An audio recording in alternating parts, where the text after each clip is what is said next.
मार्ग जगत कल्याण निमित्त है, सर्व शुद्ध भावना सर्व मंगल है। क्रम मार्ग जगत कल्याण निमित्त है, सर्व शुद्ध भावना सर्व मंगल है।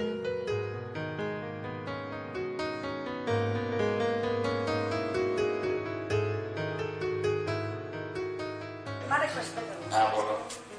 મારા બાબુ એક માનસિક બીમારી વાળો ઘણા વર્ષોથી 18 વર્ષની ઉંમરે હતા, તેને 38 વર્ષ થયા, એ ભૂલ કરી છે નહીં, તો એના માટે હું શું પ્રાર્થના કરી શકું? શું કહે છે?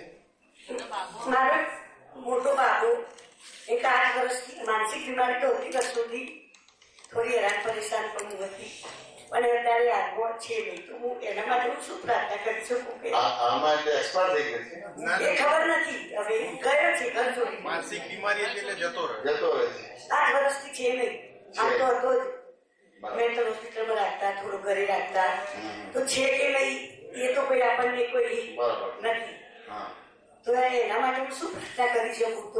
તો શું નામ છે તમારું? ભગવતીબેન. ભગવતીબેન, ક્યાંથી આવો છો? મહેસાણાથી. કંટાળીના મહેસાણા. તો પહેલી વાર આવી છું. પહેલી વાર આવ્યા તો, પણ આ ક્લાસ તો જૂના લોકોનો છે, આ તમે ક્યાં બેસી ગયા? ખોટી જગ્યાએ આવી ગયા તમે. એટલે હું આ ઠીક નતું, એટલે હું આરામ હતું, હવે ચલો વાંધો નહીં. હવે આ તો ક્યાં પૂછવાનું, તમારે શું કરવાનું? તમારા ક્લાસમાં જવાનું. તમે જે ક્લાસમાં છો, કેટલી ઉંમર છે તમારી? આમ તો 64 વર્ષ થઈ છે. 64 વર્ષની છે, તો જે 64 વર્ષની સીમા ઉપર જવાનું તમારે. હવે આના પછી તમે ક્યાં જશો? વાંચો ને. હવે તેમ છતાં હવે આવ્યું છે, તો આપણે એમની જોડે વાત કરીએ કે ના કરીએ? હવે આ લોકો પરમિશન આપે તો જ થાય ને, કેમ કે અમારો ભાગ છે, તમે તો કે ભગવતીબેન ઠીક નતું, એટલે આજે સુધી તો તમને પુસ્તક આપ્યું છે કે નથી આપ્યું? હા, આપ્યું છે. તો સત્સાધન ની અંદર ત્રિમંત્ર છે, કે એ સવારે 5 વાર બોલવાના અને સાંજે 5 વાર બોલવાના. પછી નમસ્કાર વિધિ છે, તો પહેલો નમસ્કાર 40 વાર બોલવાનો છે અને બાકીના 5 વાર બોલવાના. પછી 9 કલમ છે, એ સવાર, બપોર અને સાંજે ખાલી વાંચી જવાની છે અને ભાવના ભાવવાની છે. એ વર્તનમાં આવે એક પ્રયત્ન નહીં કરવાનો, ખાલી ભાવના ભાવવાની છે. પછી શુદ્ધાત્મા પ્રત્યે પ્રાર્થના છે, એ તમારે રાત્રે સુતી ફેરી તમારે એક વાર તમારે વાંચવાની છે તમારે. અને દાદા ભગવાનના અસીમ જયકારો એ તમારે ઓછામાં ઓછું 10 મિનિટ અને વધારેમાં વધારે 1 કલાક બોલવાનું. આટલું બોલવાનું એટલે દરઅસલ દાદા હાજર થઈ જશે, અને પછી દાદા હાજર થશે એટલે દાદાને કહેવાનું કે અમારો છોકરો, જે છોકરાનું નામ શું છે? અશ્વિન. એ દાદા ભગવાન અમારો છોકરો છે જેનું નામ અશ્વિન છે, એ જ્યાં હોય ત્યાં એ સુખને પામે, શાંતિને પામે, આગળ એનું બધું સારું થાય, અને જેમ બને તેમ જલ્દી ઘરે આવી જાય.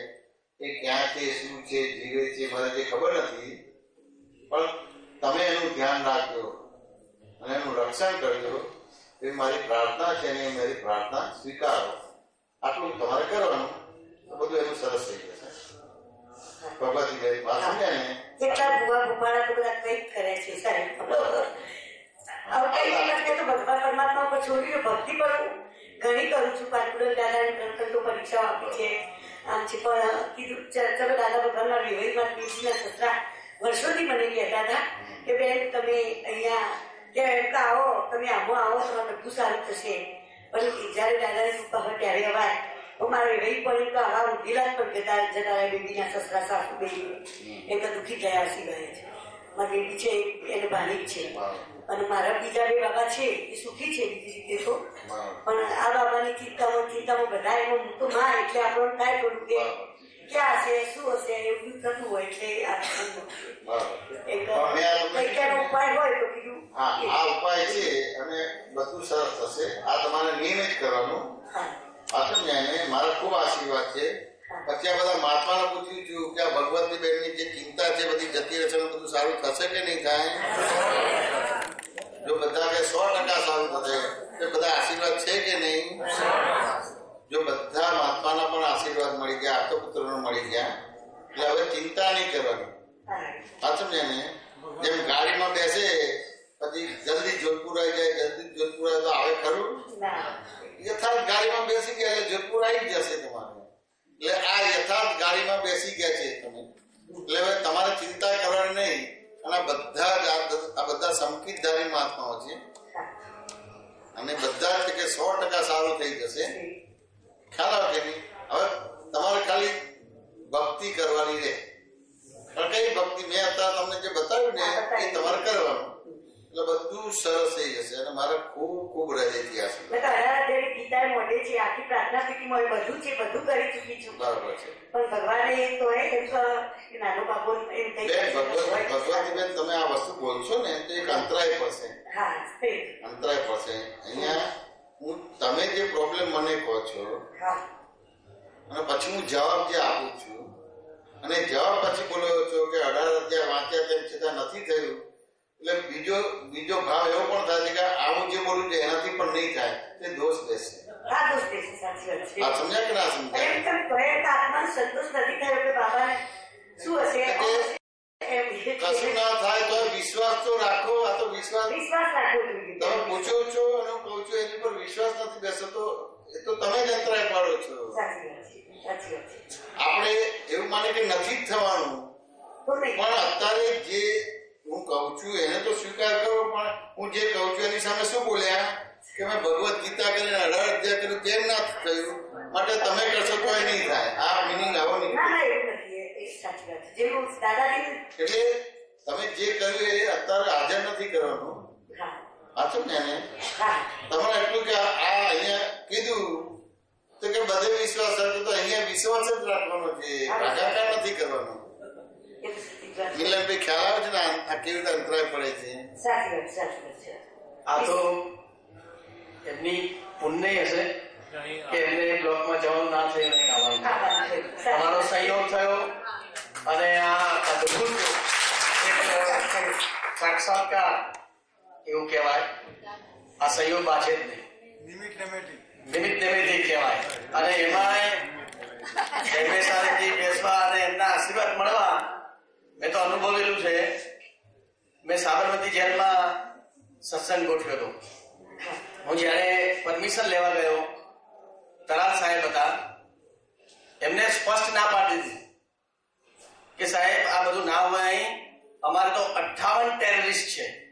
58 ટેરરિસ્ટ અમે રાખીએ છીએ, ત્રાસવાદીઓ. અને તમે કદાચ છાપું વાંચ્યું હોય તો 235 ફૂટની સુરંગ ખોદી કાઢી હતી આ લોકોએ. કોઈ પણ વસ્તુ નહીં એમની પાસે. એક પેન આપીએ ને અમે તો આ શું કરી નાખે ખબર ના પડે. અહીં સત્સંગ ના હોય, કશું ના હોય. દાદા ભગવાનને યાદ કર્યા, જમેશાનંદજીને માનસિક પૂજા કરીને એમને મેં અક્રમ વિજ્ઞાન બતાવ્યું. તો સાહેબ આ અગાઉ પણ અમે મહેસાણા જેલમાં સત્સંગ રાખ્યા છે, પાટણ જેલમાં સત્સંગ રાખ્યા છે. આવો યોગ બાજે નહીં. અને આ સમય દરમિયાન જો અહીં છે, સમય આપે છે તો તમે ગોઠવો. 2-5 મિનિટ એમણે જોયા. એનો પાછળનો આસિસ્ટન્ટ એવું કહે છે કે સાહેબ આમાં પડતા નહીં, આપણે મરી જઈશું. આ બધા તો આવે અને જાય, આપણી જવાબદારી જુદી છે. ગુજરાત રાજ્યને જવાબ આપવો તકલીફ પડશે. પણ તરાલ સાહેબે જોઈ ઓન ધ સ્પોટ કહી દીધું, પટેલ સાહેબ હું તમને સમય આપીશ. કેટલું અદભુત બાબત છે. પટેલ સાહેબ હું તમને સમય આપીશ, તમે અરજી કરી જાઓ. એટલે મેં અરજી આપી, હું જતો રહ્યો. મને નક્કી હતું કે સાબરમતી જેલમાં સત્સંગ ના થાય, બીજી બધી જેલોમાં થાય, કારણ કે આવી સેન્સિટિવ પરિસ્થિતિ. પછી મેં યુટ્યુબ ઉપર જોયું, આનું 235 ફૂટની જે સુરંગ ખોદી કાઢી હતી એનો આખો વિડીયો જોયો. બધું નહીં મળે. અઠવાડિયા પછી મેં ફોન કર્યો તરલ સાહેબને. એટલે એમણે સામેથી કહ્યું કે હા સચિદાન વાળા. બીજું હા સાહેબ અમે આ રીતે સત્સંગ કરીએ છીએ, હા તમારી અનુકૂળતાએ આવી જાઓ, 1 કલાકનો સમય હું તમને આપીશ. અને જયમેશ આનંદજીને મેં વાત કરી, એમને કહ્યું કે મિલન આપણે શુક્રવારે ગોઠવી દો. અમે ત્યાં સત્સંગ ગોઠવ્યો. એટલા બધા ખુશ થયા કેદીઓના પ્રશ્નો તમે જુઓ, આપણે તો મહાત્માઓ શું પ્રશ્નો કરીએ છીએ, એટલા પ્રશ્નો ને એટલા જયારે જવાબ નીકળે અંદરથી અને એમને જે આનંદ થાય એવા જવાબો કે ભાઈ આ લગ્નમાં કેમ ગણપતિને આપણે બેસાડીએ છીએ, હવે આપણને તો સૂજે અને એના જે જવાબ મળે અને ખરેખર મને તો આનંદ થાય છે અદભુત કે એ વખતે જય મહેસાણાજીએ કહ્યું કે એવો યોગ બાજ્યો છે, કેદીઓને એવું કહ્યું કે તમે હજુ છો અને કૃષ્ણ અહીં જવાબ આપવા માટે આવ્યા છે, એ અદભુતતાથી જે વાત કરી. અને છેલ્લે કેટલાક જે હિન્દી ભાષી હતા એમને શબ્દો સમજાય ગુજરાતી, પણ હિન્દીમાં એ હિન્દી ભાષી હતા એટલે મારી પાસે આવ્યા કે સાહેબ हिंदी में कुछ मटेरियल मिलेगा हमको, तो मैं कहूँ नहीं हिंदी में हमारे पास नहीं है लेकिन हम ट्राई करेंगे आपको कुछ मिले ऐसा. એટલે આવું ઐશ્વર્ય છે એમાં, પણ આપણને આવું હજુ દ્રઢ એટલું થતું નથી કે આ એમ to be or not to be માં આપણે જતા રહીએ છીએ. પણ તમને આ તો પુણ્યશાળી એટલું બધું છે તમારું કે તમને આ યોગ બાજ્યો અને તમારે અહીં મળવાનું થઈ જ જશે, કોઈ શંકા જ નથી. જય સચિદાનંદ. આ તો દિવાળીમાં હતા તો જેલમાં લઈ ગયા, તો પછી આ મીનુને કોઈ પૂછ્યું કે તારા કાકા ક્યાં છે, તો કે જેલમાં. દિવાળીમાં મળવા અને જેલમાં છે તો પછી શું દશા થાય? ભગવતી બેન. હા, તો દાદા ભગવાન કદાચ યશ કહેવાનું હોય અને એ પહેલાની પુણ્યમાં વેળી મને એટલે જોડેલી એમના બધા પુસ્તકો મેં વાંચેલા છે. મારા છોકરીના સસરા સાસુ આમાં જ હતા અને 10 વર્ષ પહેલા મને આગ્રહ કરતા હતા, પણ મેં કીધું હશે એમ કરીને પુસ્તકો બધા વાંચું ત્યાં બેઠી છોકરા નાના એટલે દાદા આ ગુરુ દાદાજી તમે સુઈ ગયા હતા ને ત્યાં જ મેં મારી સ્લીપર ઉતારેલી છે. સુતા હતા ને મને લાગ્યું કે આ ક્લાસના નથી, તમે જે રીતે સુતા હતા મને લાગ્યું કે કઈ તબિયત એવી છે.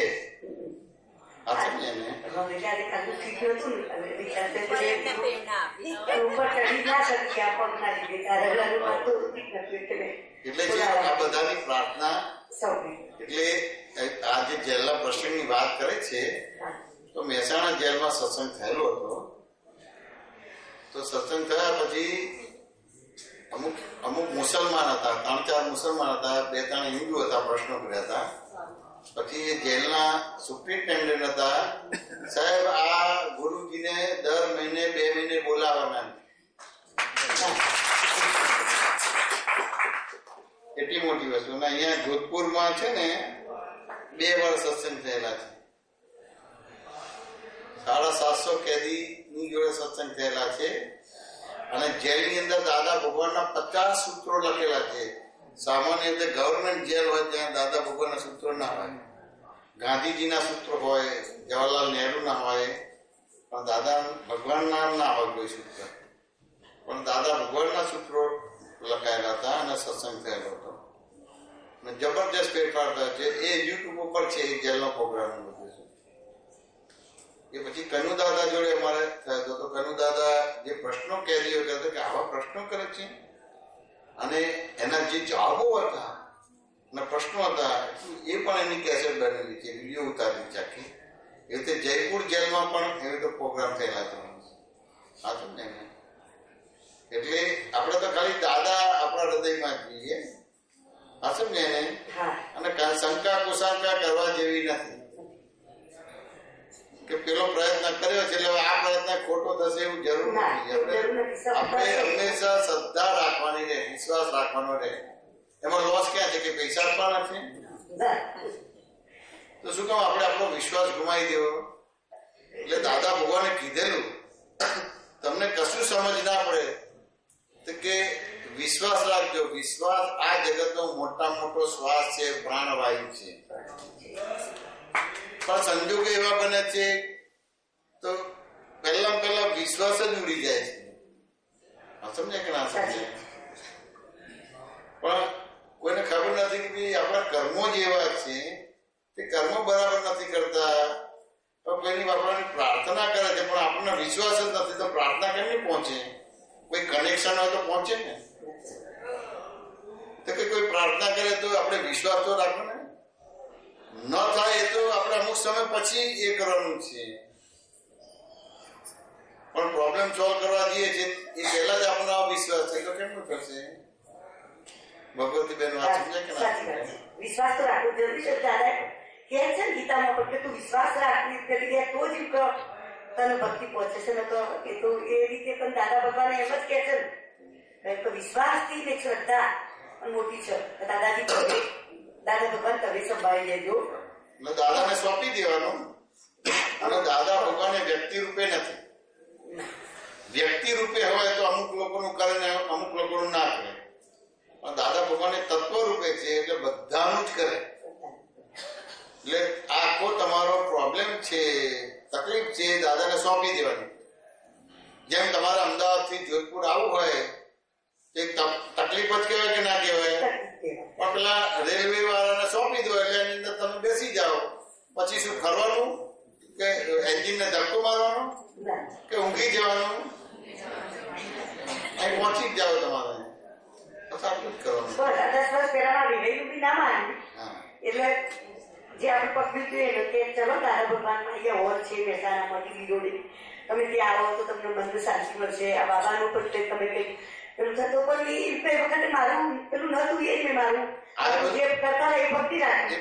આજે દાદાજી ગુરુદેવમાં નતું આવવાનું. ગામડે હતી કચરાવીથી અમે કાશી 6-7 બહેનો આવ્યા છીએ. તો એમને કીધું જોધપુર આટલું છે દાદા ભગવાનનું પેલું. તો હું બોલાવતો મારા બાબાને ફોન કર્યો. કીધું હું આ લોકોના ગાતી જાઉં છું જોધપુર. અમદાવાદ તો અદાલત છે એ તો દર્શન કરવા ખાલી ગયેલા.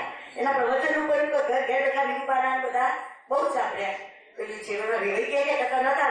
આજે કઈક દાદા ભગવાનનું કઈક એમ કે એમનો સારું કરવાનું હશે એટલે કદાચ મને ધક્કો માર્યો હશે લાવીએ છું. કંઈક મારા બાબાનો ઉદ્ધાર થવાનો હોય તો હું પાછું આવો જે હોય તો એ કદાચ મને એવું લાગે છે. તો ત્યાંથી દાદા ભગવાનનો અસીમ જે કાર હોય કરતી ક્યારથી નીકળેલી છું. અત્યારે સુતી હતી ભલે ઠીક નતું, માથું પેલું હતું, પણ દાદા ભગવાનનો અસીમ જે કારો એ તો મને આગળ ગયું જ નથી. એટલા કદાચ એના પુણ્યના ભાઈઓના બધા એમનો પણ આશીર્વાદ એમની મારા માટે પ્રાર્થના કરીશ. અને તમે પણ મારો આટલો પ્રશ્ન સ્વીકાર્યો. પેલા નવામાં તો બધા મારા છે બધું છે કે હું કશું કરી ના શકી આટલા દિવસથી. પણ બાબાનું આવું છે એનું બધું કદાચ અહીંયાથી લેવાનું છે. એટલે જય પૂછો વાતચીત કરો. બ્લન્ડર્સ અને મિસ્ટેક્સ નું કીધું ને માઇક આપો.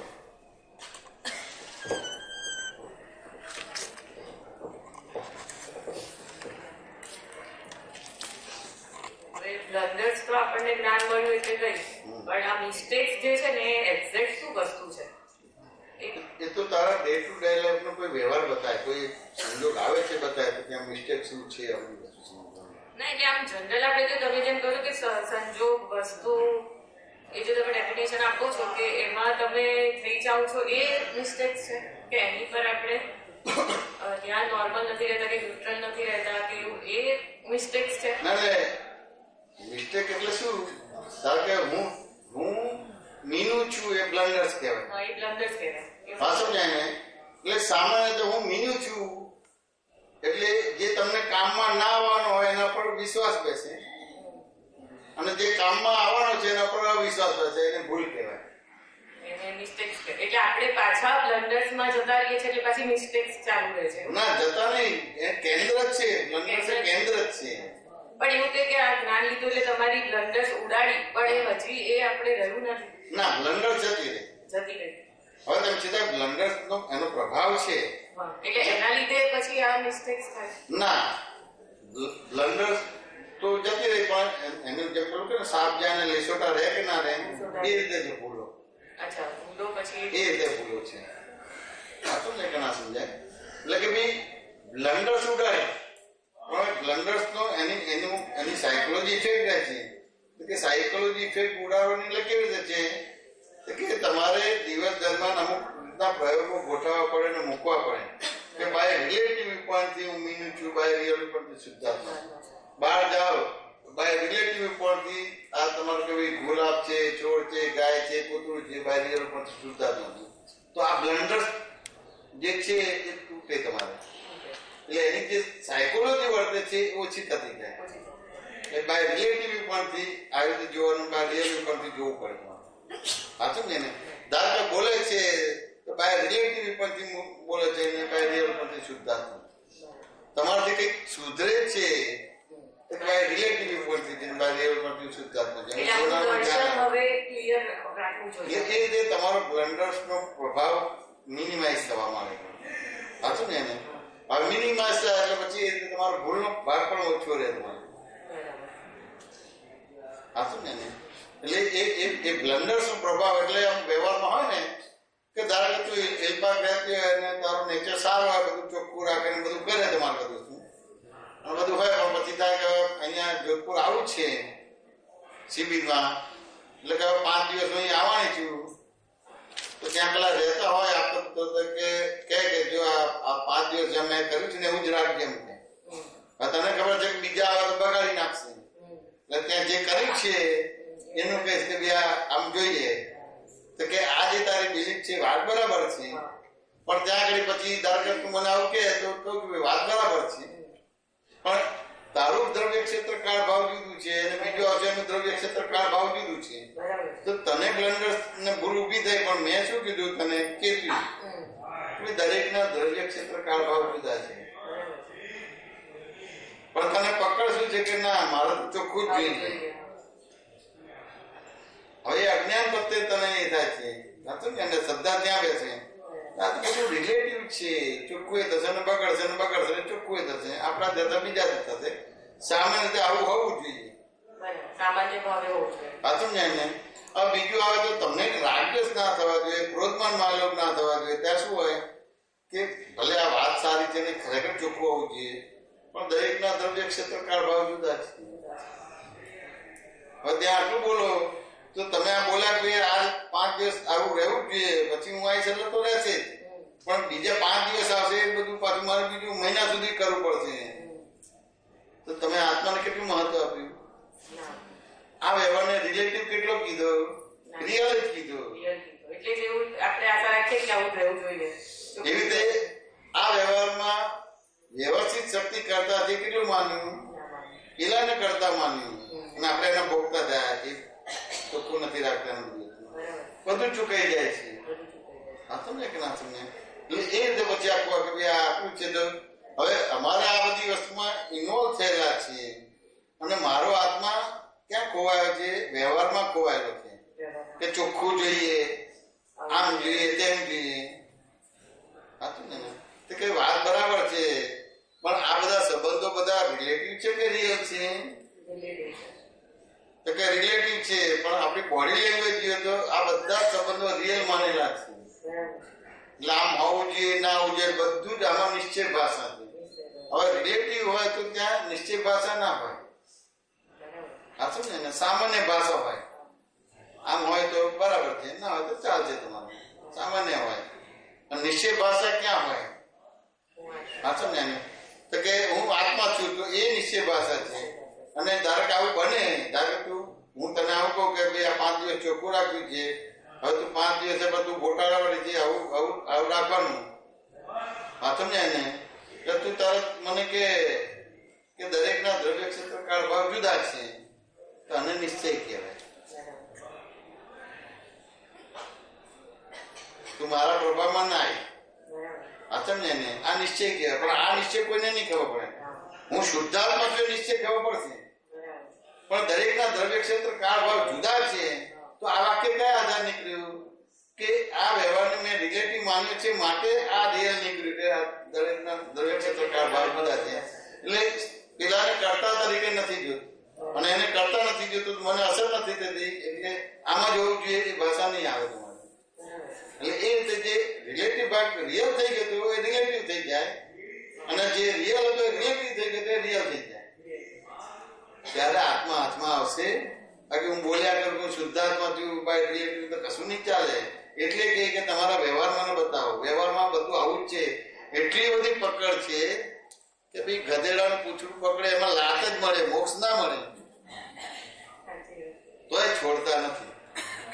આ તો ના પણ આવું તો આવું કે કેવું તો પડે ને, એમ કે આ બધી તો કે કહેવાની પણ રીત હોય કે ના હોય. તમે ચોખ્ખા છો અને બીજા ચોખ્ખા નથી તો કહેવાની રીત હોય કે ના હોય. આ તો ને કે ના સમજાય, પણ એવું એને એટલું બધું આગ્રહ હોય, એની કલ્પનાની વાત હોય કે આ રિલેટિવ રિયલ આવી રીતે કરવાનો ભાગ. તો કે ધારો કે આ મને કીધું તો મને કીધું છે તો કે એને એનું અવમૂલ્યન નથી કર્યું, પણ મને સમજાવ્યું. એટલે મારે એની કોઈ પણ પ્રકારની સાયકોલોજી ઇફેક્ટ કે મારી નેગેટિવિટી ના ઉભી થાય, એને નેગેટિવ થાય. તો કે દરેકના દ્રવ્ય ક્ષેત્ર કાળ ભાવ જુદા છે. હવે ધારો કે કહીશ હું એને કે ના હું ધ્યાન રાખીશ, અને ધ્યાન રાખી તેમ છતાં મેં તમને કીધું હતું તેમ છતાં જો આ ઘરને શું કરી નાખ્યું કે હવે મારે મહિના સુધી કરવાનું કે નોકરાની છું કઈ શું થાય? આવું ચાલશે. અને ખાલી આટલું જ બોલે કે દ્રવ્ય ક્ષેત્ર કાળ ભાવ જુદા છે. સાચું ને?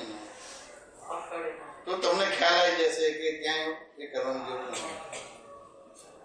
એટલે તમારા અણુ પરમાણુ શ્વાસ ઉચ્છ્વાસ 80 મજાના બ્લડમાં આ રિલેટિવને રિયલ કરી નાખ્યું છે. એટલે આવો અદભુત આત્મા, આવો અદભુત દાદા ભગવાનનું જ્ઞાન ખુલ્લું થયું, આવા અદભુત દાદા ભગવાન મળ્યું છે. તેમ છતાં હજી દિવ્ય પીધા જેવું મળ્યું છે. અને હજી નાના મોટા કોઈ વ્યવહાર આવે છે એમાં ખોવાઈ જાવ છો. વિવેક જ નથી બધા. એનું કે પસંદગી જ રોંગ થાય છે. હજી આજે કોઈ પણ વસ્તુમાં અજ્ઞાન ને જ હજી જ્ઞાન માનીએ છીએ. સાચું ને? અજ્ઞાન ને જ જ્ઞાન માનીએ એટલી મોટી વસ્તુ છે. એટલે કહીએ છીએ કે તમારી સામે જે વ્યવહાર આવ્યો એને વાત કરીને વાતો કરો તો બહુ જ ફાયદો થશે. અને ચપટીમાં એ નબળી હોય તો ચપટીમાં જ નીકળી જશે. પણ એ બધું જ છુપાઈને બોલવાનું કે હા તો મળે નહીં તમારે. એટલે તો આ વિગતમાં જવાનું. એટલે દાદાએ કીધેલું કે અમે તમને આ બેઝિક આપ્યું છે, વિગતે અમારી પાસે આવીને સમજી જજો. સાચું ને? હવે વિગતે સમજાવવા જાય ને તો બધા ભાગી જાય. બેઝિક આપી છે, વિગતે સમજવાનું છે. પણ કોઈ વિગતે સમજવા માટે આવ્યું નથી અને બધા જ વિગત સમજી ગયા છે રીતે વર્તે છે. આ સમજાય કે ના સમજાય? શું થાય તમારે? અમને તો દાદા ભગવાન આટલા મળ્યા ને અમારી જોડે આટલું બધું પર્સનલ વાત કરી, તેમ છતાં હજી અમને કે હજી વિગતે અમે સમજ્યા જ નથી. કઈ બી હોય તો પૂછીને કામ કરી. તેમ અત્યારે બેન આવ્યા તો પૂછ્યું આજે એક વ્યવસ્થા છે. મારું પણ કર્તવ્ય બને છે કે અહીંયા જ્ઞાન લીધેલા 55 સુધીના બેસે અને જ્ઞાન ના લીધું હોય મુમુક્ષુ હોય તે 55 થી 65 નું ગ્રુપ આખું જુદું છે. તમારી પરમિશન લીધી. હવે આ તમને લાગે કે આ સામાન્ય વસ્તુ છે, એમાં શું પરમિશન? ના, આ બધું ત્યારે તમારું અણુ પરમાણુ શ્વાસ ઉચ્છ્વાસ 80 મજાના બ્લડમાં ચોખ્ખું થશે. પેલું પહેરી ગયું છે એ જ હાવી થઈ જશે. અત્યારે એટલું બધું આવી છે કે આવું કરો તો બી ક્લિયર ખબર ના પડે, પહોંચે જ નહીં કે શેના માટે કર્યું ને શું કરી કાઢ્યું, એ તો ખબર જ ના પડે કે શેના માટે આવું કર્યું. પહોંચે નહીં એટલે વ્યવહારમાં થાય કે તું હિલ પાર્ક આવતી હોય તમે રોજ જાવ તો કે જો આ નળ છે તો આ રીતે બંધ કરવાનો હોય. હાય પાણી બધું કરે તો પાછું એ રીતે બંધ કરે પાણી લીકેજ જ થયા કરતું. સમજ્યા કે ના સમજાય? એટલે ખબર પડે કે ભાઈ આપણે નળ ચાલુ બંધ કરીએ છીએ ને તોય તમારી 5 જ્ઞાનેન્દ્રિય 5 કર્મેન્દ્રિય મન બુદ્ધિ એકાગ્ર થઈને નથી કરતા. વાત સમજાય કે ના સમજાય?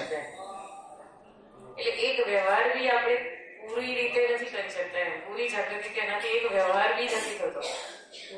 એટલે તમારે આ તમારા 5 જ્ઞાનેન્દ્રિય 5 કર્મેન્દ્રિય મન બુદ્ધિ અહંકાર એકાગ્ર થઈને કરે તો આખું કામ થાય, પણ એ થતું જ નથી. સાચું ને? હવે એ થાય ને તોય તમારી 5 આજ્ઞા તો એમ જ વર્ત્યા કરે. તમારે બનેલું અમારે કે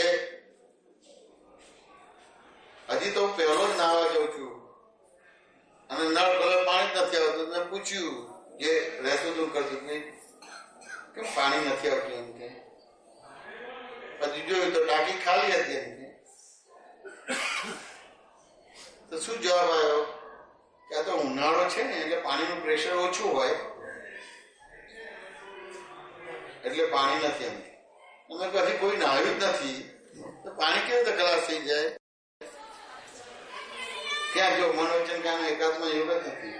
5 જ્ઞાનેન્દ્રિય 5 કર્મેન્દ્રિય મન બુદ્ધિ હું જે પૂછું છું એનો જવાબ આ રીતનો છે. આ સમજાય કે ના સમજાય? હવે આપણે આટલા જ જણા છીએ. હવે આપણા સિવાય આજુબાજુ જુઓ તમારે તો ભાઈ 8-10 જણા હોય અને નાના છોકરા હોય તો દિવસ તો 5-50 તો એના કપડા ધોવાનો અને બીજાના તમારે 2 કે 3 તો હોય કે ના હોય, તોય કોઈ ઉપરથી ડોલ લઈને નીચે ઉતરતું નથી. પણ એ ત્યાં સુધી જોવાનો ભાગ જ નથી રહેતો. ના, આપણે તો આત્મા થઈ ગયા.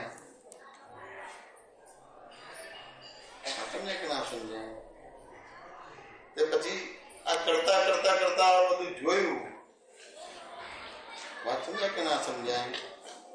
તો ખબર પડે કે પેલું ઊભું સંડાસ છે ત્યાં આગળ કોઈ જાય છે અને બરાબર થતું નથી એટલે લીકેજ થાય છે અને એ રીતે પાણી ખલાસ થઈ જાય છે.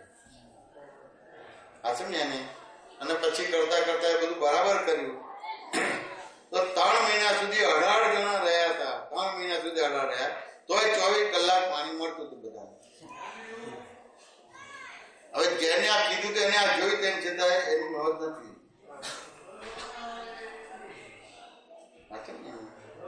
એટલે નળ ખોલો કે બંધ કરો તો એમાં 5 જ્ઞાનેન્દ્રિય, 5 કર્મેન્દ્રિય, મન, બુદ્ધિ, ચિત્ત, અહંકાર રિન્યુઅલ કરવા પડશે. ત્યારે તમે શુદ્ધાત્મા છો. કારણ કે તમારે ચારિત્રનો સંભાવ નિકાલ કરવાનો છે. દર્શનમાં ઉડાડી દીધો છે, દ્રષ્ટિ તમને આપી પણ દ્રષ્ટિ વપરાતી નથી.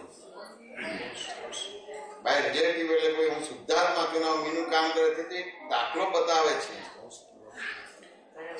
એટલે કે જેમ હું મીનું હતું એવું તો હું શુદ્ધાત્મા છું, પણ પછી તો વ્યવહાર તો એનો જ કરવાનો, બીજો કરવાનો છે કે બેભાન થઈ જવાનું છે. હું મીનું હતું તોય બેભાન નતા થતા, બધું ઉપયોગપૂર્વક કરતા હતા. તો શુદ્ધાત્મા તો તમારી દ્રષ્ટિ થઈ. એટલે એ શુદ્ધાત્મા થયા તો 5 જ્ઞાનેન્દ્રિય, 5 કર્મેન્દ્રિય, મન, બુદ્ધિ, ચિત્ત, અહંકાર હોય એટલે નળ એ થાય. ચલો ખુલ્લો રહી ગયો પણ પછી આવો તો ત્યાં તરત જ ખબર પડે પણ ના કે હું નથી, પછી પેલા છે ને એને નળ ખુલ્લો રાખ્યો હશે એટલે પાછો પ્રોબ્લેમ. ઓપ્શન તો કેટલા બધા મળે. હવે આટલું થશે તો આ કોઈ પ્રોબ્લેમ નહીં આવે.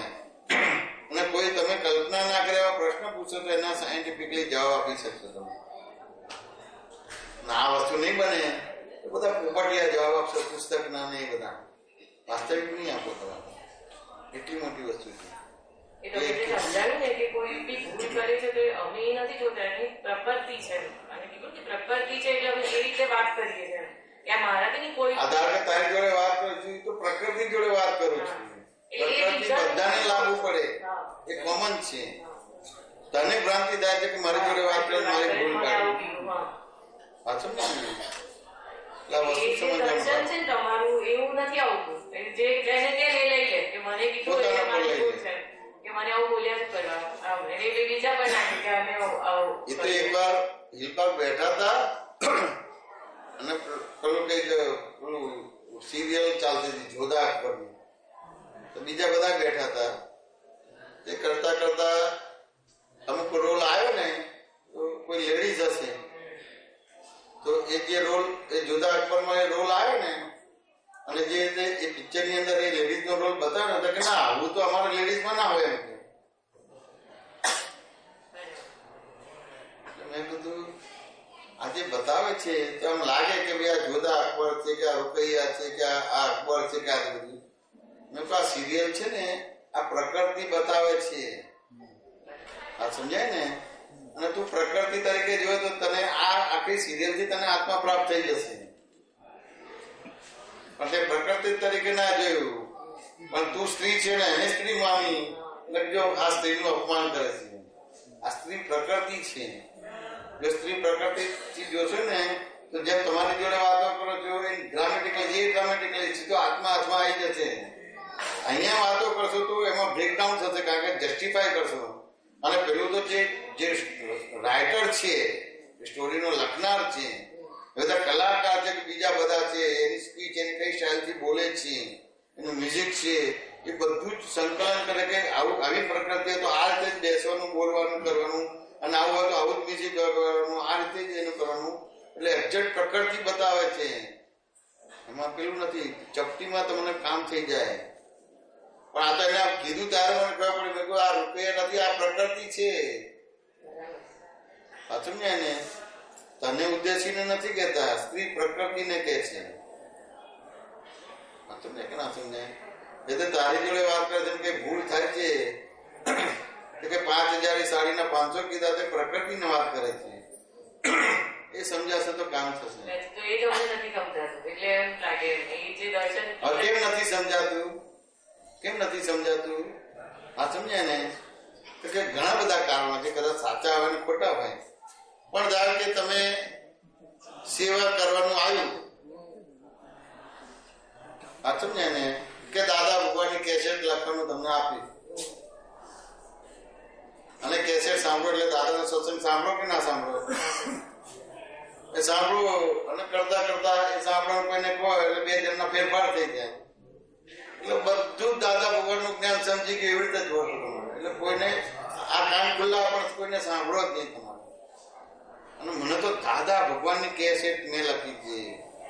કીધું ને કે તમારી ગલત ને મિસ્ટેક ને ઉભા રાખી પછી ગમે તેટલા સારા કામ બી કરશો. નોકરીનું નહીં, જોબ કરીએ છીએ તો બરાબર છે કે એનાથી અહંકાર થાય છે, પણ એ સિવાય આપણને એમ થાય કે ચલો એ છોડીને આપણે હવે દાદાના કામે લાગી જઈએ, સેવામાં લાગી જઈએ કે આવું કરીએ એમ. પણ એમાં બી જ્યાં સુધી આ ગલત ને મિસ્ટેક ઉભા છે ત્યાં સુધી એ ગમે તેટલું કરશો તો બી એ આવવાનું નથી એમ. ના એટલે આવું છે. આ ઉલટાનું એનાથી કે આ દાદાની કેસેટ લખે એટલે એની ભ્રાંતિ થઈ જાય કે બધું સમજી ગયું પામી ગયું. આ સમજ્યા કે ના સમજ્યા? આટલી બધી વસ્તુ છે, હજી આ વસ્તુ તો જોઈ જ નથી. આ સમજ્યા ને? દાદાનું આપતા સૂત્ર નું કામ કરતા હોય ને એ ગમે એટલે અત્યારે પેલું વોટ્સએપ ની સીઝન પેલી થાય છે એ આપતો સૂત્ર પોતાના બાદ બાકી કરીને બીજાના માટે છે. હું તો ચોખ્ખી થઈ ગઈ. હવે કેમ કરવાનું થાય? આ ફાયદો થાય છે કે નુકસાન થાય છે? જીલનભાઈ વાત સમજે કે ના સમજાય? એટલે ખાલી આ તમે મોકલો ને તો આ સૂક્ષ્મ અહંકાર છે એ 5 આજ્ઞામાં નહીં રહેવા દે. અને આવો કોઈ સંજોગ આવશે અને જ્ઞાની તીર્થંકર તમારી ભૂલ બતાવશે તો એ સ્વીકારવા નહીં દે તમને. મારા જેવું સૂત્ર કોઈ પસંદ ના કરે. પેલી એ મોકલી પણ હાવ મજા ના આવે સૂત્ર. અને જો મેં કેવું એમ એનું વાંચ્યું કેવું છે મેં પસંદ કર્યું. ક્યારે શું થઈ જાય ખબર જ ના પડે તમારે. સમજે કે ના સમજાય? તો જ્યાં સુધી કેવળ થયું છે ત્યાં સુધી કશું મોકલાય નહીં.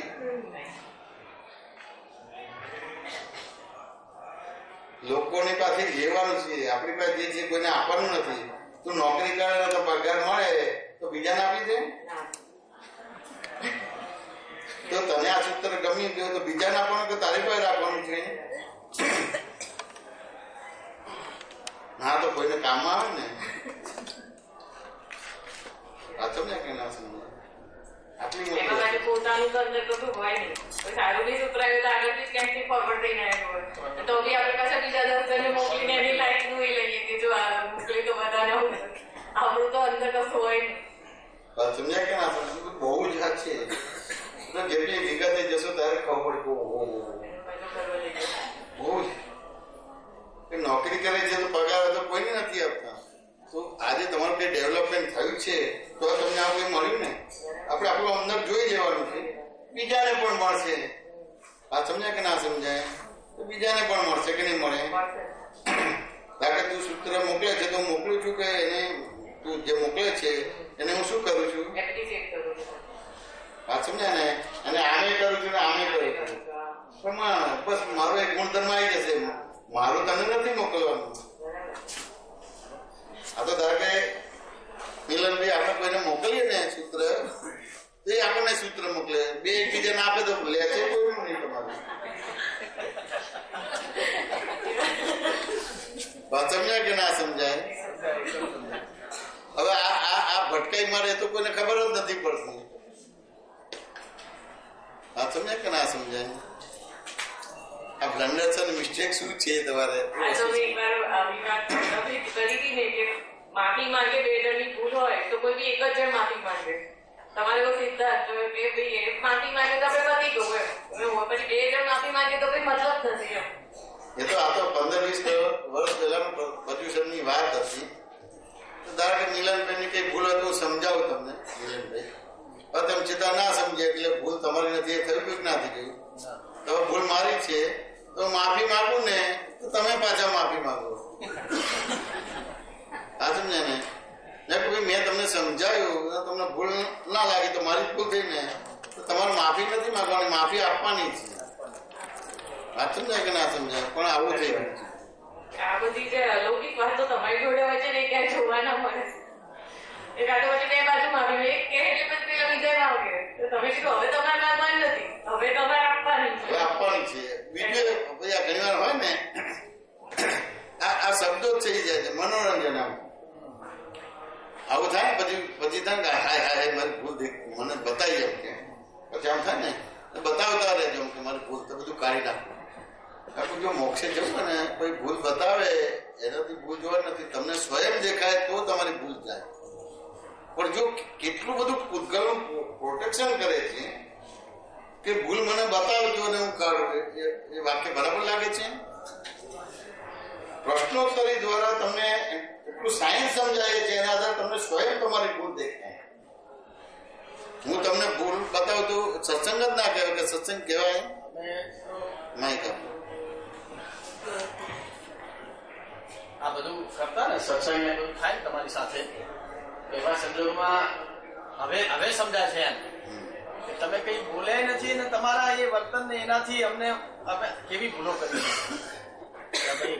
જમેશાનજી દોર્યું નથી આપણને ધ્યાન, પણ એમના આચરણથી ને એના એ વાતથી જ આખી આ સમજાય જાય મિલને કેવી ભૂલો કરી છે એ ખ્યાલ આવી જાય એમ. હવે એ પકડાય છે કે જમેશાનંદજીનો સત્સંગ તો કોઈને નહીં સમજાય કે આ થાય આ એટલે, અને છતાં પણ તમે કોઈ દિવસ એવું નથી કર્યું અને એ વર્તનથી અને એ તમારા ઐશ્વર્યથી આજે અમને સમજાય છે. અને આજે પણ અમે પ્રતિક્રમણ કરીએ છીએ કે ભાઈ આવું થયું છે આપણાથી એમ. તો એ કેટલું છે બહુ મોટી વસ્તુ, બહુ મોટી વસ્તુ છે, અદભુત વસ્તુ છે. એટલે એને લાગે કે હું જે જવાબ આપું બરાબર છે કે મારી ભૂલો બતાવજો હું કાઢી નાખું, ત્યારે એના નિમિત્તે મને ખબર પડે કે ભૂલ કોઈ બતાવે એનાથી નથી જતી. તમને સ્વયં દેખાય કે મારી ભૂલ છે ત્યારે ભૂલ જશે. આ સત્સંગ અને સંપર્કથી તમારા જે વ્યવહારો છે એનાથી પણ અમને એટલું બધું આમ હવે દેખાય છે બધું. પહેલા આપણે આ કરતા હતા, આ કર્યું, પણ હવે પૂછવું છે તમને કે દેખાય છે તો બધું નીકળી ગયું છે. આમાં જો અક્રમ વિજ્ઞાન એવું છે કે જે ક્રમિક રીતનું પ્રતિક્રમણ નથી. બરાબર છે. તમને ભૂલ દેખાય, ભૂલ સમજાય એટલે જતું એવું નિયમ છે. દાદા એનો દાખલો આપતા હતા કે ચોર તમારા ત્યાં ક્યારે આવે મિલનભાઈ? ચોર તમારા ઘરે ક્યારે આવે? તો કે તમે ઊંઘતા હોય તો આવે. વાત સમજે કે ના સમજાય? હવે ઊંઘતા હોય પણ તમે જાગી ગયા તો પછી ચોર આવે ખરું? અથવા તો તમે ઊંઘો છો અને ચોર આવી ગયો પણ એકદમ જાગી ગયા તો એને કાઢવો પડશે કે જતો રહેશે? સમજાય આવું છે. જબરદસ્ત આ સમજે ને? એટલે તમારી ભૂલ દેખાય, ભૂલ સમજાય કે એટલે જતી. તો પ્રશ્નોત્તરી દ્વારા તમને ખાલી ભૂલ જ દેખાડીએ છીએ, ભૂલ જ સમજાવીએ છીએ. એટલે હવે શું થયું કે મારે સત્સંગ દ્વારા કોઈ પણ રીતે જે મિલનની દ્રષ્ટિથી ચાલુ થયું એની જગ્યાએ મને દાદાએ જે દ્રષ્ટિ આપી બાય રિલેટિવ પણ બાય રિયલ પણ, અને સત્સંગ દ્વારા અમુક પ્રકારના દાખલા આપ્યા એના આધારે મારી દ્રષ્ટિ નિર્મળ થઈ. તો એ દ્રષ્ટિથી દોષો જોવાનું ચાલુ થાય છે અને જોવાનું ચાલુ થયું એટલે કઈ જોવાનું ચાલુ સમજાય. દાદા ભગવાનનો જે પ્રસંગ કહ્યો તમે કે પેલું શું ચંપુ કે શું કહ્યું ગોટવો, એ તો અદભુત એ શબ્દો જ ખાલી અંદર પડી ગયા. ચંદ્રકાંતજી અમારે આવી મોટી મોટી આત્માની વાત નથી કરી, અમને ચેતવ્યા છે પણ એમની દાદા જોડે એમને શું ભૂલ કરી એ બતાવી. આત્મા આવો છે તેવો છે એવું ને દાદા જોડે એમને શું ભૂલ કરી હા સમજે ને કે દાદા આવી રીતે સમજાવે પછી અધૂરું રાખે એટલે હું એને પછી સમજાવું, દાદાની હાજરીમાં સમજાવું. તારા કરતા મારો ખોટો હાલ એમ કે કશું બોલે ને કશું કરે તો મને ખબર નથી, મને જવાબ આપવો કે આમ છે કે મને મારા પ્રસંગોમાં મને એવું આંતરિક થાય છે કે જમેશાનજી બોલ્યા નથી કોઈ દિવસ. આટલા બધા પ્રસંગો થયા, સત્સંગ થયા, મારે એમને લઈ જવાનું થયું, આ થયું, પણ પછી મને થાય કે આ તો અદભુત વાત છે. એવી રીતે એમને આટલું જ કીધું હતું કે ઇતિહાસ ભૂગોળમાં ના પડતા. એટલે આજે આ જે પ્રસંગો ગયા ને મને આખું આમ દેખાઈ ગયું કે આ કેટલું છે કે ઇતિહાસ ભૂગોળમાં ના પડો એટલે તમે વર્તમાનમાં આવી ગયા. ઇતિહાસ ભૂગોળ એટલે બધું ભૂતકાળ. ઇતિહાસ ભૂગોળ ન મળે, વર્તમાન એટલે પછી એ ના રહે. વર્તમાન ક્યારે આવે કે તમે પ્રશ્ન કરો અને એનો તમને વૈજ્ઞાનિક રીતે જવાબ મળે. ધારો કે 2012 જે પ્રશ્ન કર્યો મેં જવાબ આપ્યો તો મેં એને ભૂતકાળમાં રાખ્યો ના, તો મેં ભવિષ્યમાં રાખ્યો વર્તમાનમાં. કેવી રીતે કે એને નિર્ભય નિસંગ નિર્ભર બનાવ. કેવી રીતે કે કોઈ મળતું નથી, રૂપાંતર થાય છે, વિનાશ નથી થતો. આ સમજ્યા ને? તો આ વિનાશ નથી થતો, જે એની સાયકોલોજી ઇફેક્ટ છે, જે એનું કરતાપણું છે, જે એનું ભોગતાપણું છે, જે સામીપ્ય ભાવ છે, જે ભાષ્યમાન પરિણામ છે, જે ભ્રાંતિ છે, બધું જ ઉડાડી દીધું. એટલે કારણ કાર્ય એનું મારણ વારણ તારણ નિવારણ કરાવી દીધું. આ સમજ્યા કે ના સમજાય?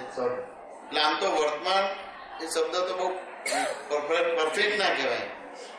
આ દાખલો એટલે તમને સમય વિહારી બનાવી દીધા, એટલે કાળથી પર કરી દીધા. દ્રવ્ય, ક્ષેત્ર, કાળ, ભાવ અને ભવથી પર કરી દીધા એક જ દાખલામાં. પણ એ બધી વસ્તુ અત્યારે સમજાય નહીં. દ્રવ્ય, ક્ષેત્ર, કાળ, ભાવ અને ભવ એટલે ખાલી એટલું બોલો કે આ વર્તમાનમાં મૂકી દીધા, અને વર્તમાનમાં રહે એ સદાય સુખી, અને વર્તમાનમાં રહે એને જ ભગવાન કહેવાય, એટલે ભગવાન બનાવી દીધા. આટલી મોટી વસ્તુ છે. પછી બીજું શું જોઈએ? પણ પેલી પ્રકૃતિની ટેવ જ છે કે ઇતિહાસ ભૂગોળમાં જવાનું. સાચું ને? ઘણી વાર ઘણાને જવાબ ના આપવો એ જ જવાબ છે. ઘણાને જે પ્રશ્ન પૂછ્યો છે એનો અડધો જવાબ રાખવો એ જ જવાબ છે, પણ એ ઓડિટ જ કરે કે આ બરાબર નથી એમ. આ સાયન્સ કોઈને ખબર ના પડે. સાચું ને? એટલે આ સાયન્સ સમજી જાય તો બરાબર છે. બધા વાતો ગમી કે ના ગમી? શું કે સમજાવો પછી પાછા ક્રિયામાં જ જતા રહીએ. એમને કીધું કે આવું ના કરવું જોઈએ તો કઈ જોબ છોડી દે કે ફલાણું કરી ગમે ખાલી દર્શન ક્લિયર કર્યું હોય કે તારું જે બેઝિક છે એ તું કરે, પણ પછી પાછા એ પકડે તો ક્રિયામાં જ કે આ જમીન કીધું એટલે આવું ના હોવું જોઈએ. એ તો કેવું છે કે ક્રમિક નું લઈને આવ્યા છે. ક્રમિક એટલે ક્રમિક ને બીજા શબ્દોમાં હવે દાદાનું જ્ઞાન મળ્યા પછી અક્રમનું એટલે શુદ્ધાત્મા પછી એ અજ્ઞા થઈ જાય અને દાદાનું જ્ઞાન મળ્યું એ પ્રજ્ઞા થઈ જાય એટલે એનું દ્વંદ ચાલશે. અત્યારે અજ્ઞાન નો પ્રભાવ થોડોક વધારે રહેશે, પણ જેમ સત્સંગ કરશો, જેમ પ્રશ્નોત્તરી કરશો તો એ રીતે અજ્ઞાનનો પ્રભાવ ઘટશે અને પછી પ્રજ્ઞાનો પ્રભાવ એ 51 સુધી લઈ જવાનો, પછી ઓટોમેટિક થઈ જશે. અત્યારે તમારે કરવાનો ભાગ રહે. કરવાનો એટલે પ્રશ્નોત્તરી કરવાની છે, પણ બેઝિક જે તમને ગૂંચવે છે, મૂંઝે છે એ જ વસ્તુ. કશું ગૂંચવતું મૂંઝવતું ના તો નથી આ સમજાય, પણ જે ગૂંચવે છે, મૂંઝવે છે એ જ બધી વસ્તુ. આ બધી વસ્તુ બહુ જ સમજવાનો ભાગ રહે. મા બાપ છોકરાઓનો વ્યવહાર વાળો જે આખો પ્રસંગ કહો છો ને, એમાં કહો છો ને કે પછી એ છોકરાએ તરત બીજે દિવસે જઈને આપી દીધું, તો તમે તો જેને ચેત્યો કે મેં તને કીધું હતું કે આપી દેશે, બિચારે એનો ટાઈમિંગ ના, એના મા બાપ નથી આપ્યો, મા બાપે નહીં, મારી પાસે લઈને આવ્યો, તમારા ચરણોમાં લઈને આપી દીધું. આ સમજ્યા ને? એટલે ક્રિયા પછી ક્રિયા પકડાઈ જાય છે કે જલ્દી આવતી એટલે આપી દીધું. ના, એટલે એમાં એવી રીતે નથી, એને રિયલાઇઝ થઈ ગયું, એટલે એ રીતે નિર્ભય નિસંગ નિરાકરણ સેટ થઈ ગયો. એટલે કે હવે મારે આ ગળબાંધમાં નથી પડવું. મારું વર્તમાનતા એ જ મારી સેફ્ટી સિક્યુરિટી છે. મારી વર્તમાનતા ખ્યાલ આવે કે નહીં, એ જ મારી મિલકત ને કેપિટલ ને ડોલર ને રૂપિયા છે. આ બધી વસ્તુ નથી. એટલે એ રીતે એ નિર્ભય નિસંગ ની નિરાકરણ થયું. એટલે આત્માનો એક અસમાન ભાગ ખુલ્લો થયો, એટલે એ મને આપવા છે. એટલે હવે ક્રિયા આખી આ થઈ, પણ એને ક્રિયાનું મહત્વની જગ્યાએ એનું જ્ઞાન દર્શન શુદ્ધ કર્યું. એટલે એ રીતે એને બતાવવા માંગીએ છીએ કે ભાઈ તારી જોડે વાત થઈ હતી તો તને લાવવાનું કીધેલું કે ના, તારી જોડે વાત થઈ આપવાનું કીધું ના, તો આ શું કર્યું? તરત જ એને ખ્યાલ આવી કે મારી એક આવી સમજણ હતી માટે હું નતો આપતો, અને મારી આખી સમજણ બદલાઈ ગઈ માટે આ વસ્તુ બની. આ સમજાય કે ના સમજાય? તો કે હવે આ થયું, પણ હવે તને રિયલાઇઝ થયું છે, પણ તારા ફાધર ને શું થયું અને આપીશ તો તારો પ્રયોગ અધૂરો રહેશે. એટલે પાછું શું થશે? બકરું કાઢતા ઊંટ કહી જશે, અને ઊંટ કાઢતા બકરું પાસે, એને કાઢતા કાઢતા થાકશો તો ઉલમાંથી ચુમાડો. તો કહો શું કરતો? તને હવે કોઈ દોષ નહીં લાગે, તારા ફાધર ને હજી સમજણ બાકી છે, પણ થોડા ટાઈમમાં બેન્ડ વાજે વાગશે, પણ બીજા દિવસે જ વાગી ગયું તો એને આપી દીધું. એના ફાધરને શંકા પડી ગઈ. વાત સમજાય કે ના સમજાય? એટલે કે ભાઈ હારું 15 વર્ષથી સામ રામ રણ ભેદ વાપરતો તેમ છતાં આપતા નતા, અને આ કેમ આપ્યો? કે આંગળી પકડીને પોંચું પકડે એવું લાગે છે. કે ના, તમારા સંસ્કાર છે. વાત સમજાય ને? પણ મને થોડા સમય પહેલા દાદા ભગવાન આપતા પુત્ર મળ્યા અને એમને મેં પૂછ્યું, પણ ખાનગીમાં પૂછ્યું હતું. એને મને જે રિયલાઇઝ કરાવ્યું કે તારી સજીવનતા, તારી વર્તમાનતા એ જ ડોલર, રૂપિયા, કેપિટલ, મિલકત અને સેફ્ટી સિક્યુરિટી મને સ્પષ્ટ થઈ ગયું. એટલે આપું છું. હવે તમે મને નહીં આપો તોય મને ચિંતા નહીં થાય કે મારું શું થશે. અને આપશો તો લઈશ. કેમ કે મારા ફાધરનું લઉં તો એનાથી ઋણાનું બંધ નથી બનતો. હું બીજા પાસે લઉં તો મારો અવતાર બગડે. અને ના આપું તો મારો ભાવ બગડે કે નથી આપવા થાય કરે. પણ મારા મા બાપ જોડે વ્યવહાર કરશે એનાથી મને કોઈ ઋણાનું બંધ પડશે નહીં. ખ્યાલ આવે કે આ દ્રષ્ટિ ઉભી થઈ તો શું કરશે? કે આપ્યું એ એમની પાસે રાખશે, ના છોકરા પાછો આપી દેશે. તો કે એટલું જ કરશે, ના એ વહીવટ કરશે, એ પાછો આપી દેશે. કે મારો છોકરો મેચ્યુર થઈ ગયો, હવે હું સંયમના માર્ગે જાઉં. એટલે શું થયું? આપણે બધા જ આ વ્યવહારમાં ક્યાં તો છોકરાના પક્ષમાં જઈએ, ક્યાં તો વડીલના પક્ષમાં જઈએ. બસ આમાં આપણે બધા નાના છીએ એટલે છોકરાના પક્ષમાં જવા પડે, અને મોટા વડીલના પક્ષમાં તો સંસાર ઉભો જ રહ્યો ને. પછી તમારા પાસે પૈસા ના હોય તોય સ્વચ્છંદ થશે, પૈસા હોય તોય સ્વચ્છંદ, એ તમને ડૂબાડશે. અને આટલું તમારે આ બ્લન્ડર્સ અને મિસ્ટેક કાઢી દીધી. તમારી પાસે કશું નહીં હોય તોય તમને ક્યાંય પ્રોબ્લેમ નહીં આવે. કોઈ તમારું તાકાત નથી કે અપમાન કરી શકે, કે વાંકો વાળ કરી શકે. તો કેમ વાંકો વાળ થાય છે? અપમાન કેમ કરે? કે બ્લન્ડર્સ અને મિસ્ટેક છે એના આધારે જ અપમાન કરી શકે. વાતો છે કે નથી? બરાબર છે? સમાધાન થયું? ચાલો ત્યારે જય સચ્ચિદાનંદ. અહીંયા પૂછવાનું હતું, આ પૂછો વાત.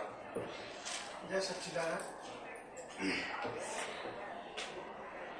જસ્ટિફિકેશનની એક વાત થઈ છે, તો બચાવ પક્ષમાં મારે કોઈ જસ્ટિફિકેશન લખવાનું છે. હું લખી દઉં છું.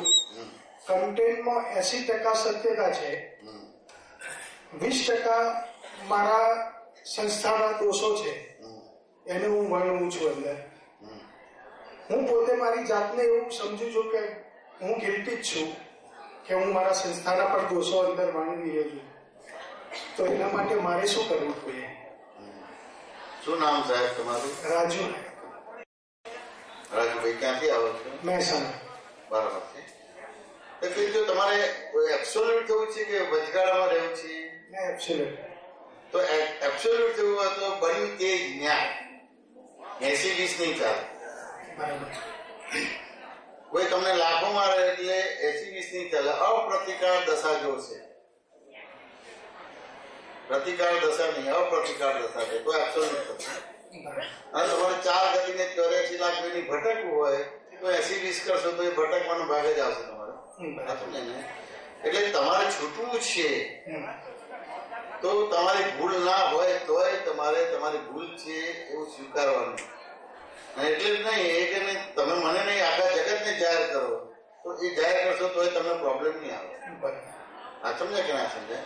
બીજી રીતે જોઈએ આપણે. આ સમજાય કે ના સમજાય? તું નામ પાછું ભૂલી રાજુ. બીજી રીતે જોઈએ. કારણ કે અમુક રીતે થાય કે ના, થોડી તો એમની ભૂલ હશે ને, કે બીજું હશે ને, ત્રીજું હશે.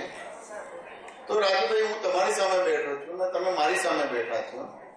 હવે હું તમને જોઉં તો મને તમે સીધા દેખાશો કે ઊંધા દેખાશો? સીધા દેખાશો. હવે મારી દિવાલ તરફ દ્રષ્ટિ છે અને મારે તમને જોવા છે તો દેખાશે કે નહીં દેખાય? નહીં દેખાય. હવે દિવાલ તરફ જ દ્રષ્ટિ રાખું છું, રાઈટ અને લેફ્ટ ભરું છું અને જોવા પ્રયત્ન કરું તો કેટલા દેખાશે? 50%. બિલકુલ નહીં દેખાય. એટલે આ બધું બહુ તમને અણુ પરમાણુ ચોખ્ખું કરવા માટે બોલું છું અને તમને બતાવું છું. એટલે પ્રશ્ન એવી રીતે છે કે રાઈટ અને રોંગ સાઈડ હું નમીશ તોય નહીં દેખાય. આ સમજે ને? ના હોય તો દાખલો એનું ઊભી થાય.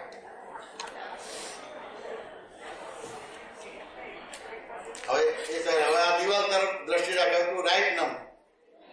આ બધું એમને નમવાનું દિવાલ તરફ દ્રષ્ટિ રાખીને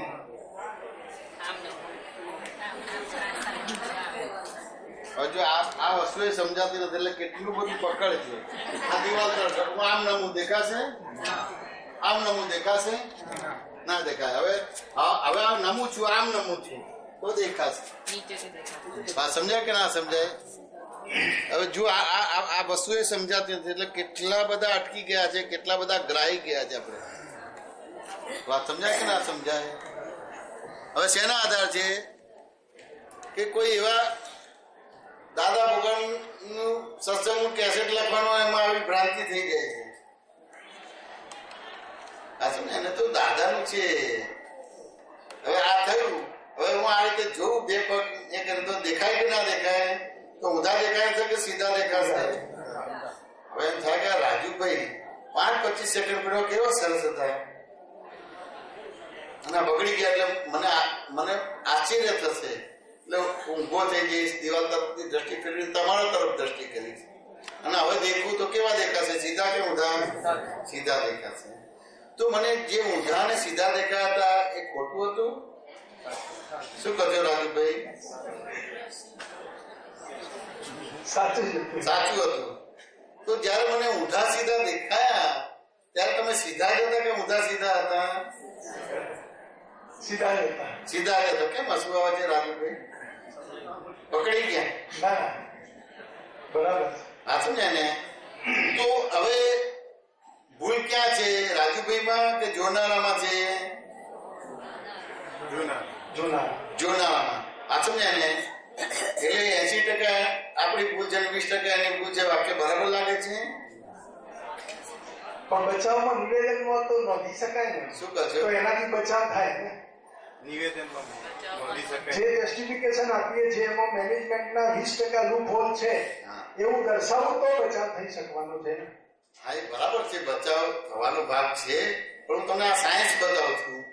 એટલે આ વ્યવહારમાં રાજુભાઈ સીધા જ છે, ઊંધા નથી. એટલે સુધારવાનો ભાગ ક્યાં રહ્યો? આ બાજુ રહ્યો કે આ બાજુ રહ્યો? સામે. આ સમજ્યા ને? હવે સુધારવાનો ભાગ છે તો મારો વ્યવહાર સુધારવાનો છે કે મારી દ્રષ્ટિ સુધારવાની છે? આ સમજ્યા ને? આ દ્રષ્ટિ સુધારવાની છે. દ્રષ્ટિના આધારે સૃષ્ટિ બની છે, વ્યવહાર બન્યો છે. અમારી દ્રષ્ટિ બરાબર થઈ ગઈ એટલે પછી ભૂલ આપણી થોડી સ્વીકારવાની છે કે પૂરેપૂરી સ્વીકારવાની છે? પૂરેપૂરી. વાત સમજાય કે ના સમજાય? એટલે ધારો કે હવે અહીંયા 80-20 નું જસ્ટિફિકેશન કરો છો પણ અંદર સમજવાનું કે 100% મારી ભૂલ છે. હા સમજાય ને? એટલે તમે પૂતગલના પક્ષે નથી અને ભ્રાંત જગત છે. તમે જો પૂરેપૂરી ભૂલ સ્વીકારશો તો તમને વધારે તકલીફ પડશે. તો પેલો નાટકીય વ્યવહાર કરો છો. આ સમજાય કે ના સમજાય? અને એ પહેલા નાટકીય વ્યવહાર કરતા પહેલા તમે તમારી 100% ભૂલ સ્વીકારીને એનું પ્રતિક્રમણ કરી નાખ્યું છે. અને હવે સંસ્થાની જોડે કામ કરો છો. જો અમુક રીતે કરો તો પ્રોબ્લેમ મોટો આવે એવો છે. તો હું આ નાટકીય રીતે રોલ કરું છું તમારે. હા સમજાય? અને કોઈ વ્યક્તિગત પ્રશ્ન મળે તો કે ના 100% મારી ભૂલ છે અને કોર્ટનું કામ છે, કાગળનું કામ છે કે લખીને આપવાનું છે તો ધારો સ્વીકારી પણ બીજા બધા ડિસ્ટર્બ થાય છે. પછી નાટકીય વ્યવહાર કરવાનો, ઓરિજિનલ નહીં કરવાનો. આ સમજ્યા ને? ઓરિજિનલ કરશો તો જૂના કર્મનો નિકાલ નહીં થાય અને નવું કર્મ બંધ પડશે. તો કે હવે નાટકીય ક્યારે થશે? કે 100% હું ભૂલ વાળો છું તો જ નાટકીય થશે. પણ હું 100% ભૂલ વાળો નથી. ચલો 99.99% મારી ભૂલ છે પણ 1% તો સામાન્યની હોય તો જ ને. તાલી બે હાથ ભેગા થાય તો જ પડે. તો પછી નાટકીય નહીં કહેવાય. વાત સમજાય કે ના સમજાય? અને નાટકમાં તો કોઈ બી રોલ કરો એનાથી બંધન નથી આવતું. આવે છે પણ એ નાટકીય ક્યારે થશે કે 100% તમારી ભૂલ છે તો જ નાટકીય થશે. બસ આટલું કરવાનું છે. રાજુભાઈ સમાધાન થયું કે ના થયું? 1% કે 2%? 100%. ચાલો, જય